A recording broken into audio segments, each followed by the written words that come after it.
नमस्कार दोस्तों, मेरा नाम है ब्रिजेश यादव। फिर हाजिर हूँ क्राइम स्टोरी की एक नए श्रृंखला के एक एपिसोड में। आज बात मुंबई के एक हैरान कर देने वाली केस की करूंगा, जिसमें एक 12वीं में पढ़ने वाली लड़की ने अपनी माँ के कई सौ टुकड़े कर घर के कोने कोने में छुपा दिया। आइए इस पूरे हैरान कर देने वाली केस की सिलसिलेवार तरीके से आपको बताता हूँ। कहानी की शुरुआत 7 से 1 साल पहले होती है, यानी 2023 से। नए साल के जश्न में मगन थी। जनवरी का स्टार्ट हुआ था महीना, और उसी समय एक रिंपल, एक 12वीं में पढ़ने वाली लड़की, एक खौफनाक घटना को अंजाम दे रही थी। कहानी की शुरुआत होती है मुंबई के एक जगह है, लोकेलिटी है लालबाग। उसी लालबाग जगह में एक बिल्डिंग है, इब्राहिम बिल्डिंग। इब्राहिम कासम बिल्डिंग में एक परिवार रहता था, काफी छोटा सा परिवार, जिसमें एक माँ होती और एक बेटी होती थी।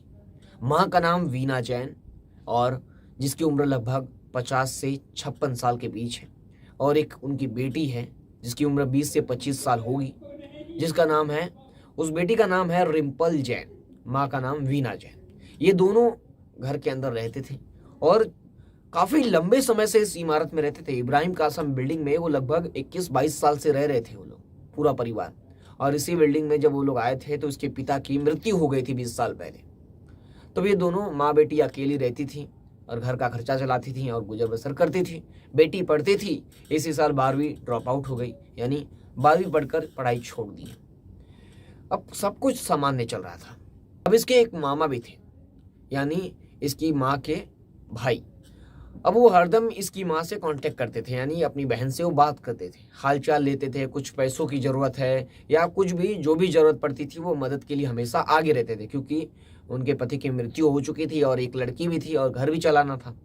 तो हरदम अपनी बहन से कांटेक्ट करते थे, हरदम उससे बात करते थे। 1-2 दिन छोड़कर वो हरदम ही हाल चाल लेने पहुँचते थे, या घर भी पहुँच जाते थे, या फ़ोन से भी हरदम बात करते रहते थे। लेकिन अचानक क्या होता है, जनवरी, यानी जैसे ही 2023 स्टार्ट हुआ था, उससे पहले 5 दिन पहले, यानी 25 दिसंबर के आसपास जो फ़ोन है वो आना बंद हो जाता है। जो वीना जैन होती है वो अपने भाई को फ़ोन नहीं करती है। फ़ोन नहीं करती है तो भाई को भी अजीब नहीं लगा। उसने भी सोचा होगा कुछ प्रॉब्लम हुई होगी, या मोबाइल ख़राब हुआ होगा, या टाइम नहीं मिल रहा होगा, कुछ भी हो सकता है। तब वो उसने भी ध्यान नहीं दिया। लेकिन जब नया साल स्टार्ट हुआ, जनवरी, 1 जनवरी, लोग देश भर में नए साल की लोगों को बधाई दे रहे थे, और हरदम जिससे मैं रेगुलर बात करता हूँ वो अचानक फ़ोन ना करे तो एक मन में क्यूरियोसिटी जागती है कि वो फ़ोन क्यों नहीं किया। तो उसी तरह इसके भाई के मन में भी हुआ। उसने भी सोचा कि लोग हरदम जो बात कर लेती थी, हर रोज़ फ़ोन करती थी मेरी बहन, वो अचानक 5-6 दिनों से फ़ोन क्यों नहीं कर रही है, और आज नया साल है, फिर भी फ़ोन नहीं। फिर भी उसे लगा कुछ प्रॉब्लम होगी, कोई बड़ी दिक्कत होगी, या मोबाइल ख़राब होगी, कुछ भी हो सकता है। तब उसने फ़ोन पर ध्यान नहीं दिया और बात को इग्नोर कर दिया कि कुछ होगा प्रॉब्लम। अब धीरे धीरे ये दिन का सिलसिला आगे बढ़ता रहा, समय बीतता जा रहा था। समय बीतता गया, धीरे धीरे 10 से 15 दिनों का समय बीत गया। 15 जनवरी हो गई, लेकिन वीना का फ़ोन नहीं आया।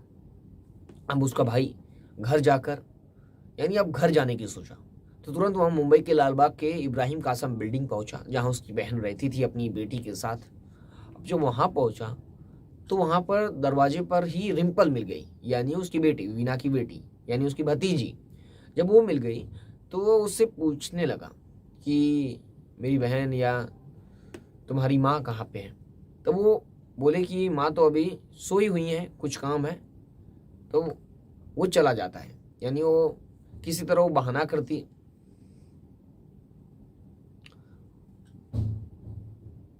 जब उसकी मामा उससे सवाल पूछते हैं कि तुम्हारी माँ कहाँ है, तो वो बताती है।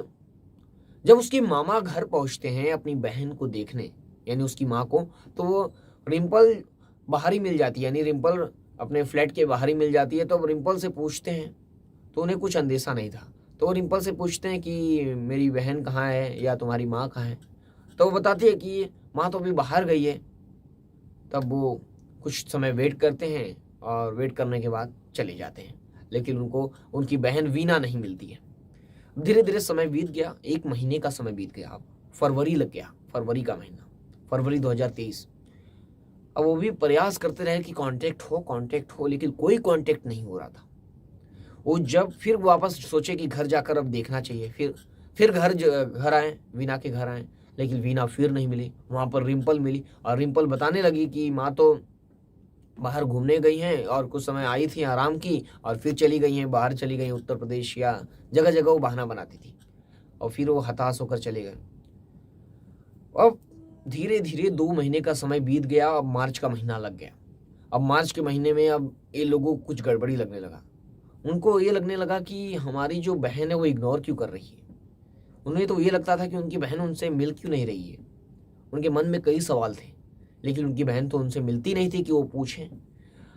अब उनका पूरा परिवार, अब वो जो उसके मामा हैं, उसके मामा का नाम है सुरेश पोरवाल। अब वो पूरा डिसाइड किए कि पूरे परिवार के साथ हम उस घर जाएंगे। अब उनकी माँ, जो उसकी पत्नी है, और वो अपने दोनों बच्चों के साथ अब यहाँ पर आती है, पहुँचती है वीना के घर। यानी वो लोग पहुँचते हैं तो वहाँ पर देखते कुछ नहीं मिलता है। वो देखते दरवाज़ा बंद है। अब दरवाज़ा कोई खोल भी नहीं रहा है, ये भी बहुत बड़ा सवाल था। पूरी फैमिली वहाँ पर पहुँची हुई है मिलने के लिए, वो अपनी बहन से मिलने के लिए गया है, लेकिन वहाँ पर कोई दरवाज़ा खोलने वाला है ही नहीं। रिम्पल रहती थी, वो भी दरवाज़ा अंदर से बंद है, लेकिन कोई खोल नहीं रहा है। अब ये लोगों ने कुछ लोगों को बुलाया और लोगों की मदद से दरवाजे को तोड़ दिया, क्योंकि उनके बहन का ही घर था। अब दरवाजे को गुस्से में तोड़ दिया मामा ने और मामी ने। तोड़ने के बाद रिम्पल अचानक जाग गई और खड़ी हो गई घर के अंदर। और लोग भी देख के हैरान रह गए कि ये लड़की घर के अंदर है और दरवाजा नहीं खुल रही है।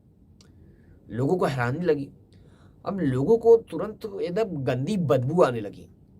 वो बदबू असहनीय बदबू थी। लोगों ने तुरंत अपना रुमाल, जो भी अपना कपड़ा था, जो भी शर्ट के, अपने नाक को ढका और किसी तरह वहां पे रिम्पल से बात करने की कोशिश की, क्या चल रहा है इधर। और रिम्पल भी एकदम गंदी हालत में, गंदे कपड़ों में, लग रहा था कि वो कई हफ्तों से नहाई नहीं है और वो भी वैसी बैठी हुई थी। ये सब देख कर वो जो मामा मामी है उनको तो अजीब लगा, ये क्या चल रहा है। रिम्पल से कई सवाल किए, कुछ बताने को तैयार नहीं। अब उन्होंने सीधा सवाल किया कि वीना कहाँ है, हमारी बहन कहाँ है। जब वीना के बारे में पूछा तो बता रही है कि घर के अंदर आराम कर रही है। अब वो लोग तुरंत जाते हैं घर के अंदर और बेड पर चेक करने की कोशिश करते हैं और तुरंत जो चादर है वो हटाते हैं तो देखते हैं कि अंदर तकिया है, ना कि वीना है। अब फिर वो लोग पूछते हैं कि तुम झूठ क्यों बोल रही हो, अंदर तो तकिया आप तुम रखी हो और बोल रही हो कि वीना सोई है, माँ सोई है, ऐसा तो कुछ नहीं है। वो पूछने लगते कुछ तो छुपा रही हो। वो बताती है बाद में कि माँ गई है कानपुर, उत्तर प्रदेश के कानपुर गई है। वे बात सुनकर ये लोगों को विश्वास नहीं होता, क्योंकि इतनी तेज बदबू और इस रिम्पल की हालत को देखकर ये तुरंत नजदीकी काला चौकी पुलिस स्टेशन में संपर्क करते हैं और तुरंत वहां पर पहुंचते हैं और मिसिंग कंप्लेन दर्ज कराते हैं। मिसिंग कंप्लेन दर्ज कराते हैं कि हमारी एक बहन है वीना, जो अपनी बेटी के साथ लालबाग के इब्राहिम बिल्डिंग में रहती है और तो 3 महीनों से लापता है। यानी जब से नया साल शुरू हुआ है तब से लापता है। अब पुलिस की टीम वहां पर, अब सीनियर पुलिस इंस्पेक्टर थे सुदर्शन चावन, वो अपने 2 कांस्टेबल के साथ घटनास्थल पर रवाना होते हैं और पहले बोलते हैं कि हम रूम की तलाशी लेंगे। अब रूम की जब तलाशी लेने लगते हैं तो इतनी तेज बदबू आती है कि वो पुलिस वाले कंट्रोल नहीं कर पाते, वोमिटिंग करने लगते हैं वहां पर। हम पूरी टीम मास्क पहनती है और मास्क के जरिए आगे बढ़ती है। अब मास्क पहनने के बाद अब पूरे घर की तलाशी ली जाती है। तब बाथरूम के अंदर एक ड्रम था, मोहड़ी होती है ना, उसमें घर के अंदर तो बाथरूम था नहीं, तो मोहड़ी के अंदर एक ड्रम रहता है पानी भरा हुआ। तो उन लोग के पास वो स्टील का ड्रम था, स्टील का केन। अब वो स्टील की केन को जब पुलिस ने खोला तो उसके अंदर इंसानी मांस के टुकड़े पड़े हुए थे, कभी हाथ की उंगलियां, कभी पैर, वो भी पूरे सड़ चुके हैं और तेज बदबू आती है और तेजी से वोमिटिंग होती है लोगों को। अब वो लोग ये सब दृश्य देखकर, पूरे सीन ऑफ क्राइम को देखकर वो लोग हिल जाते हैं और फिर वो पूरे घर को तलाशी लेना शुरू करते हैं। तो उनको पानी की टंकी में, जगह जगह, फिर वो लोग अलमारी खोलते हैं तो अलमारी के अंदर हाथ पैर, पूरे बॉडी के पार्ट सड़ चुके हैं। लगभग 2-3 महीने हो गए बॉडी को, पूरे सड़ रहे हैं। अब नज़ारा इतना विभत्स है कि उसको शब्दों में भी बयान नहीं किया जा सकता। अब ये सारा दृश्य देखकर पुलिस की पूरी टीम बॉडी को किसी तरह कब्जे में लेकर कालीना हॉस्पिटल से संपर्क की, फॉरेंसिक की टीम, और वहाँ पर विशेषज्ञों की टीम बुलाई गई और पूरे सैंपल्स को कलेक्ट किया गया एविडेंस के रूप में और उसे भेज दिया गया। अब वहाँ पर पुलिस ने रिम्पल से पूछताछ करना शुरू की, क्योंकि वही बेटी है, वही साथ में रहती है, 12वीं ड्रॉप आउट है। अब पुलिस ने जब उससे पूछा तो वो तरह तरह की बात बताने लगी। अब पुलिस उसे उसके स्टेटमेंट जब सही से नहीं दे रही थी तो वहीं से उसे अरेस्ट कर लेती है। अरेस्ट करने के बाद तुरंत वो काला चौकी पुलिस लाती है और वहां पर सवाल जवाब शुरू होता है। पुलिस की टीम एक ही सवाल घुमा फिरा कर पूछती है, एक ही सवाल को। अब वो बताने में नाकामयाब रहती है, वो नहीं बताती है, लेकिन पुलिस किसी तरह मुंह खुलवाना जरूरी था। इस केस को ओपन करना है तो मुंह खुलवाना जरूरी है। अब पुलिस को शक था कि इस केस में कोई और भी इन्वॉल्व हो सकता है, एक लड़की इस तरह का कांड नहीं कर सकती है।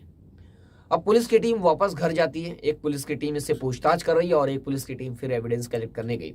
तो वहां पर पुलिस को एक जो लादी काटने वाली मशीन आती है ना, जो टाइल्स होती है, टाइल्स काटते हैं, मार्बल्स काटने वाली मशीन मिली, चाकू मिले, हसिया मिला, जगह जगह तरह तरह के हथियार मिले, सब पे खून लगे हुए थे, सबको कलेक्ट किया गया। अब पुलिस को आशंका हुई कि ये इसी मशीन से और इसी चाकू, इसी हसिया से इस बॉडी को, वीना की बॉडी को काटा गया है और इसने काटा है। अब वहां पर पुलिस और छानबीन की तो घर के अंदर परफ्यूम, एयर फ्रेशनर, अगरबत्ती, चाय, फिनाइल, अलग अलग तरीके के सामान मिले। यानी फिनाइल की बोतलें, एयर फ्रेशनर की बोतलें, अलग अलग तरह की बोतलें। यानी ये बदबू जो आ रही थी उसे कंट्रोल करने की कोशिश कर रही थी रिम्पल। उसे एयर फ्रेशनर के द्वारा मारने की कोशिश कर रही थी। चाय पत्ती लाई थी, उसके बाद फिनाइल लाई थी, कई बोतल्स उसने खर्च की, लेकिन बदबू है जो रुकने का नाम नहीं ले रही थी। और उसी घर में वो 2-3 महीनों से रह रही थी, ये भी मानने वाली बात है। और खाने की बात, ये खाती क्या थी? खाने की बात सबसे इम्पोर्टेंट है, क्योंकि खाना तो ये बनाती नहीं थी, खाती क्या थी? तो पता चला कि ये ऑनलाइन ऑर्डर करती थी खाना और वही खाना खाती थी, और उसी घर के अंदर। अब पुलिस अब इससे पूछताछ कर रही थी एक टीम। अब ये स्वीकार करती है कि हाँ, उसने माँ का मर्डर किया है और माँ के टुकड़े किए, कन्फेस करती है। अब उसके बाद पुलिस मोटिव पूछती है कि मकसद क्या था माँ को मारने का, तो ये पूरा प्रॉपर जवाब नहीं देती। ये बताती है कि माँ 27 दिसंबर 2022 को ही एक पहली मंजिल जो घर है उससे गिर गई थी नीचे, उसको काफ़ी चोटें लगी थी, और फिर उसने 2 लोगों की मदद से उसको हॉस्पिटल ले जाने की बजाय घर के अंदर कमरे में लेकर आई और वहाँ पर इंतजार करने लगी। और वो 2 लोग चले गए और वो हॉस्पिटल ना ले जाने की वजह से जो वीना है उसकी माँ, उसकी मौत हो गई। और उसने टुकड़े टुकड़े कर दिए बॉडी के। अब बॉडी के टुकड़े टुकड़े क्यों किए? बता सकती थी लोगों को, सब कुछ कर सकती थी, हॉस्पिटल ले जा सकती थी, लेकिन उसने बताया कि लोगों को शक होगा कि मेरी माँ को मैंने ही मारा है, इसलिए मैंने टुकड़े टुकड़े करके बॉडी को डिकम्पोज करने की कोशिश की। अब बॉडी लगभग डिकम्पोज हो चुकी थी। अब जब ये बात पुलिस सुनती है तो पुलिस को विश्वास नहीं होता है, कुछ तो गड़बड़ है, कुछ छुपा रही होगी, लेकिन वो बार बार अपने बयान पर अटल रही। उसने बताया कि मैंने माँ जो गिर गई थी, लोगों को शक होता मेरे ऊपर, इसलिए मैंने ऐसा कदम उठाया। सोचिए अब इस कहानी में कितनी सच्चाई है, कितनी बातें गलत है। पुलिस इस केस में इन्वेस्टिगेशन कर रही है और वो लड़की प्रॉपर कुछ बोल नहीं रही है। और इस केस में पुलिस को ये भी शक है कि ये लड़की अकेला कर नहीं सकती, इसके साथ कोई और भी शामिल हो सकता है। इस केस में कुछ भी हो सकता है। इस केस पर आपकी क्या राय, कमेंट करके जरूर बताएं। फिर मिलूंगा एक नई कहानी और एक नए केस के साथ, तब तक के लिए जय हिंद।